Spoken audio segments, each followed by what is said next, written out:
राज्यामध्ये उन्हाची तीव्रता आता वाढली। मुंबई कोकणामध्ये उद्यापर्यंत उष्णतेच्या लाटेचा इशारा देण्यात आला। हवामान विभागाने उष्णतेच्या लाटेचा इशारा दिला। मुंबई, ठाणे, रायगड, रत्नागिरीमध्ये उन्हाच्या तीव्र झळा जाणवणार आहेत। मुंबईसह कोकण पट्ट्यात उष्णतेच्या लाटेचा इशारा देण्यात आला। मुंबई, ठाणे, रायगड, रत्नागिरीमध्ये उद्यापर्यंत उष्णतेच्या लाटेचा इशारा। गेल्या काही दिवसात वातावरणात बदल होत असून उष्णतेचा पारा वाढताना दिसतोय।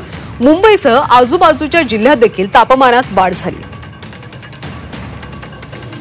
दरम्यान या वाढत्या उष्णतेपासून बचावासाठी नेमकं काय काळजी घेतली पाहिजे पाहूयात।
महाराष्ट्रामध्ये अनेक भागामध्ये उन्हाचे तापमान मोठ्या प्रमाणामध्ये वाढताना दिसून येत आहे आणि याच कारणामुळे येत्या 26 तारखेपर्यंत जे आहेत येलो अलर्ट जो आहे तो उष्णतेचा जारी करण्यात आलेला आहे। 26 फेब्रुवारी पर्यंत आपण पाहिलं तर मुंबई आणि कोकणासाठी उष्णतेच्या लाटेचा इशारा देण्यात आलेला आहे।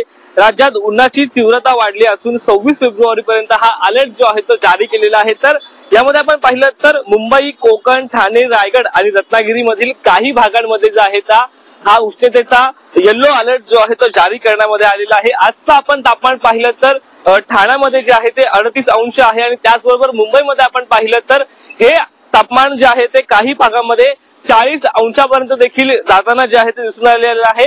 आणि याच कारणामुळे आपण पाहिलं तर येत्या 26 फेब्रुवारी पर्यंत जे आहे ते उष्णतेचा या सर्व भागांमध्ये जे आहे ते येलो अलर्ट जारी करण्यात आलेला आहे। महापालिका प्रशासनाने असेल किंवा प्रशासनाने जे आहे ते अगदी कामानिमित्त जे आहे ते बाहेर पडण्याच्या सूचना ज्या आहेत ते नागरिकांनी दिलेल्या आहेत। शुभम कोळी, झी मीडिया, ठाणे।